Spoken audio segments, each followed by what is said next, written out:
What is the quintessential Sturgis motorcycle? Most people would say it's a Harley-Davidson chopper. Every year, somewhere around 500,000 bikers from around the world, most on Harleys, cram themselves into our little town for the Sturgis Motorcycle Rally. I've been coming to the rally for decades and definitely participated in my fair share of the debauchery. But the rally is just a small part of what makes Sturgis Sturgis. Once all the Harleys are loaded up and headed out of town, the locals like to take things off Main Street and into the dirt. The Black Hills of South Dakota. Many locals, including myself, spend more time off-road than on the street. And they would argue that the quintessential Sturgis motorcycle isn't a Harley chopper, but something that can go off-road. But I ask myself, can't it be both? Enter the Gold Digger. The ultimate Sturgis chopper. A Sportster chopper that looks right at home at the Buffalo Chip during rally, but modified to handle the fire roads and mountain trails that I spend most of my time riding after the rally is over. I missed the break. Cut. With the exception of a couple of welds, the Gold Digger would be a pretty reasonable build for an intermediate wrench with a garage and a well-stocked toolbox. Is it practical? Not really. Does it look badass? Hell yeah, it does. Will it and myself stay in one piece on the trails? There's only one way to find out. But first, let's chat details. A dirt chopper, those two things are kind of a long way apart on the spectrum of motorcycles. But I knew it was a place I wanted to go, and I had to have a starting point. So I started rummaging around my garage, and I came across this 97 Evo Sportster motor they had. The history of the Sportster has a ton of dirt influence. And to me, it made the perfect platform to start with. I knew if I was gonna build a Sportster chopper, my first phone call had to be to the guys at Lead Sled Custom in Ohio.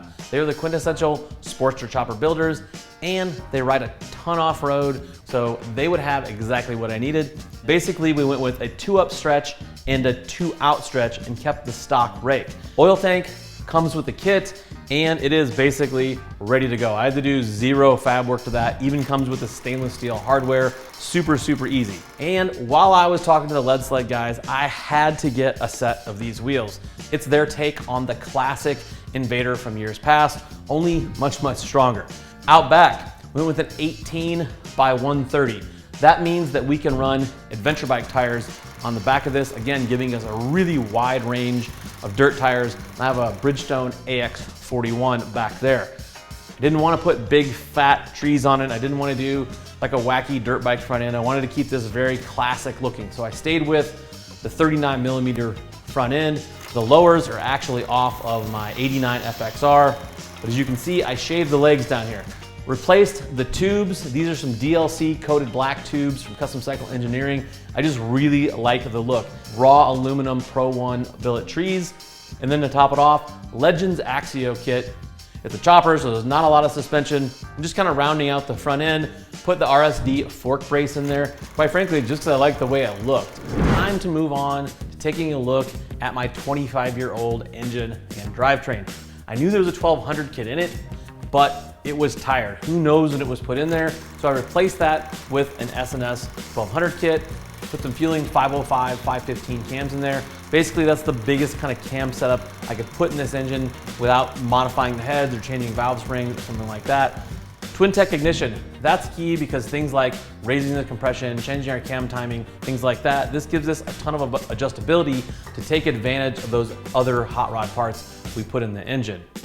So we also needed to fuel it. So I opted for an S&S Super E. For the intake, I had to go with the classic S&S teardrop. Again, we powder coated this black to match what I was going to do with these engine covers. The engine covers were that just raggedy, raw aluminum that Harley used to put on the cheap Sportsters years ago. And I wanted a little bit of contrast here. So one of the last hills I had to climb as far as engine and driveline was exhaust. But I had this exhaust from my old flat track Hooligan bike, put it on here, and it just fit absolutely perfect. Again, raw stainless kind of matched my choice to leave this frame raw. Just a very like workmanlike, hardcore look. It was time to decorate my cake, and my cake needed to look like a chopper. You definitely don't want too big of a gas tank on a chopper. You don't want it so small you can't get anywhere. And then as far as like where to mount it is always kind of a weird thing.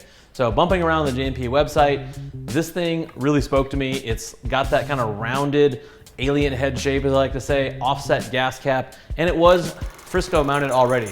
I had zero fabrication in the tank, just mounted it up on the frame where I wanted it, and I think it turned out perfectly. I had been carrying this fender around for over 5 years.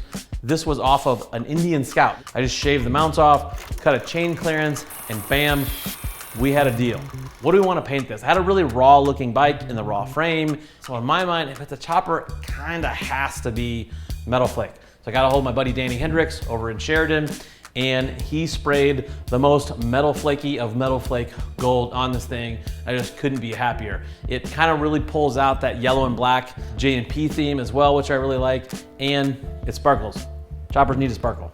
Biltwell Tracker high bars, threw a set of Torker grips on there, hardtail seat. I love the buttons, and I really, really like that shape. It just looks like a 60s or 70s chopper. Obviously there's no headlight up front, so I stole a page from the Lead Sled guys, and I side mounted my headlight down on the bottom left side off the motor mount. But I didn't use just any old chopper headlight. I used a Denali LED headlight, threw a yellow lens in there just to kind of go with the flow of all of this yellow we had going. Now for that wiring, I used an M unit. It makes everything so simple and helps keep things compact. I always say choppers should be keys in the seat. Well, this one doesn't even have a key. We have a switch to arm it and a switch to start it on the other side. The last thing I had to come up with was a brake because I don't have one on the front because chopper. So on the back, we had to have some pretty stout braking. Galfer wave rotor bolted to an Invader, and that is being grabbed onto by a Performance Machine vintage caliber. It's a 4-piston caliber, so it provides us plenty of stopping power, no problem to stop this light little bike. Now it's time for the fun part. I have no doubt I'll cool guy chopper down Main Street and have a great time. But how's this thing gonna do on the trails? There's only one way to find out. Let's go for a ride.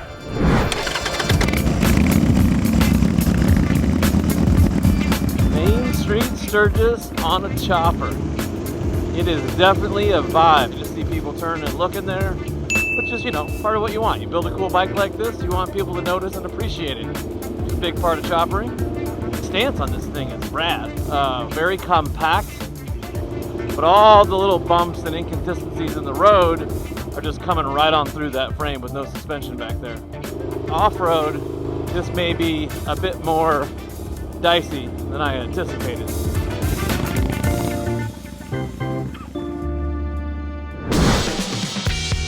All right, first time on the dirt. Let's see how she does. Pretty stoked about this. Come on, baby. Not bad, first impression, not bad. A little bit of a washed out road here. Oh, yeah, definitely feel it there. Front suspension working beautifully. There is no rear suspension to speak of, so we know how well that's working. Oh, man. Yeah, I dig it. Woo!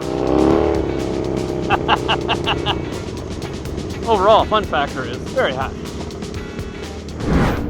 All right, off the gravel road, onto some trails. Already big bump right here. Got the Sportster motor, all kinds of grunt. It just rips through stuff. All right, that might be. Oh my God. All right, let's do it. This is something else. Oh my God, this beat me to death. Oh my God. The front end, obviously it's a dirt-centric tire, but it grips pretty good on the front end. I mean, we got suspension up there that's working. All right, this looks like a fun section. Yeah, buddy. That's what I'm talking about. Throttle response is good. I mean, it just feels like a flat track bike. Yeah, get juiced up. Woo! All right, that was fun and terrifying at the same time. So is the Gold Digger the ultimate Sturgis motorcycle? I think it's a pretty strong contender. This chopper looked badass rolling through town, and to my immense surprise, survived the trail test without a scratch. Oh my God.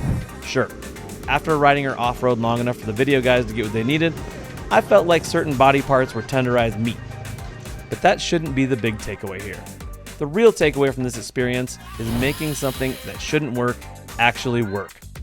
And you'll never know if your idea will work until you give it a try.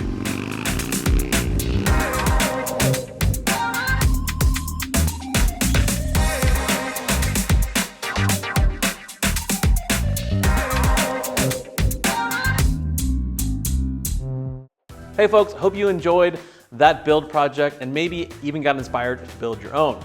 Click the QR code or the link below to go over and check out the J&P Cycles Custom Builds experience. With build videos, parts breakdowns, and builder Q&As, we're here to help you make your next build the best one yet.